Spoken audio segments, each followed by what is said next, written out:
नमस्कार प्रिय दर्शकों, स्वागत है आप सभी का हमारे YouTube चैनल दिव्य दर्शनम में। आज मैं आपको सुनाने जा रही हूँ उस महान शक्ति की कथा जिनका नाम लेते ही भय मिट जाता है, जिनकी भक्ति से हर असंभव संभव हो जाता है। पवन पुत्र हनुमान की कथा। पुराणों के अनुसार त्रेता युग में किष्किंधा नगरी के वानर राज केसरी और उनकी पत्नी अंजना के घर एक दिव्य बालक का जन्म हुआ। अंजना पहले एक अप्सरा थी, जिन पर एक ऋषि के श्राप से वानरी का रूप आ गया था।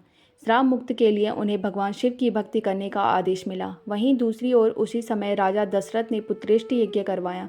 यज्ञ का प्रसाद जब रानी कौशल्या के हाथों में आया तो आकाश से पवन देव ने उस प्रसाद का एक अंश अंजना के हाथों में पहुंचा दिया। भगवान शिव की कृपा और पवन देव के स्पर्श से जन्मा हुआ अंजनी सुत हनुमान का जन्म लेते ही उनके शरीर से दिव्य प्रकाश निकल रहा था और उनके चेहरे पर अलौकिक तेज था। हनुमान जी बचपन से ही अत्यंत बलशाली और चंचल थे। एक बार सुबह सुबह उन्होंने आकाश में उगते हुए सूरज को पका हुआ फल समझ लिया। वे हवा में उड़े और सूर्य को निगलने पहुंच गए। सूर्य देव अचंभित हो गए। पूरा संसार अंधकार में डूब गया। देवताओं ने इंद्र से प्रार्थना की। इंद्र ने वज्र से प्रहार किया, जिससे हनुमान बेहोश हो गए। यह देखकर पवनदेव क्रोधित हो गए और उन्होंने पूरे ब्रह्मांड से वायु को रोक दिया। सभी जीव जंतु व्याकुल हो उठे। अंततः देवताओं ने मिलकर हनुमान जी को जीवन दान दिया और उन्हें अनेक वरदान दिए। ब्रह्मा जी ने अजय और अमर होने का वर दिया।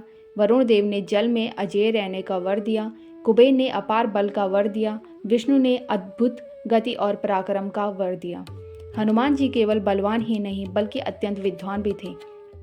उन्होंने सूर्यदेव को गुरु मानकर वेद शास्त्रों का गहन अध्ययन किया। सूर्यदेव ने उनकी बुद्धि, नीति और धर्म ज्ञान की सराहना की और उन्हें यह आशीर्वाद दिया कि वे सदा धर्म मार्ग पर रहेंगे और अपने बल बुद्धि का उपयोग दूसरों की रक्षा के लिए करेंगे। रामायण के अनुसार जब भगवान राम और लक्ष्मण अपनी पत्नी सीता की खोज में भटक रहे थे, तब उनकी मुलाकात हनुमान जी से हुई। हनुमान जी ने पहली ही भेंट में पहचान लिया कि ये साधारण मनुष्य नहीं बल्कि स्वयं भगवान विष्णु के अवतार श्री राम हैं। उस दिन से हनुमान जी ने स्वयं को राम भक्ति में समर्पित कर दिया। जब सीता को रावण ने अपहरण कर लंका में बंदी बना लिया, तब हनुमान जी ने समुद्र लांघ कर लंका पहुंचना तय किया। वह उड़ते हुए सागर पार करते समय मैनाक पर्वत, सुरसा और सिंहिका जैसे राक्षसों से भिड़े, लेकिन अपने धैर्य और पराक्रम से आगे बढ़े। लंका में पहुंचकर उन्होंने अशोक वाटिका में सीता जी को ढूंढा, उन्हें श्री राम का संदेश दिया और उनकी अंगूठी भेंट की। सीता जी ने उन्हें अपने चूड़ामणि देकर श्री राम को सौंपने का वचन दिया। वापस जाने से पहले हनुमान जी ने रावण को संदेश दिया और अपनी पूंछ में आग लगाकर सोने की लंका को जला डाला। राम रावण युद्ध में हनुमान जी का योगदान अतुलनीय है। लक्ष्मण जब मेघनाथ के शस्त्र से घायल हुए तो हनुमान जी संजीवनी बूटी लाने के लिए हिमालय पहुंचे।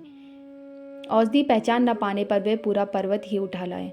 उनकी इस वीरता से लक्ष्मण का जीवन बचा और युद्ध में विजय का मार्ग प्रशस्त हुआ।